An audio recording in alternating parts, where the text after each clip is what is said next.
Apa cerita itu yang mengawali tentang kisahnya Nogo Baru Kelinting?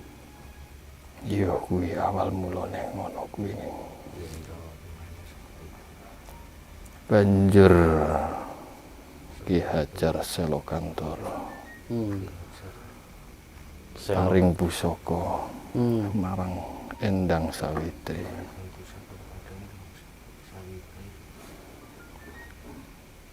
Diken nggawa mantuk lan dipun weling. Ampun ngantos dipun panggu. Anggenipun beto pusaka kuwi mau.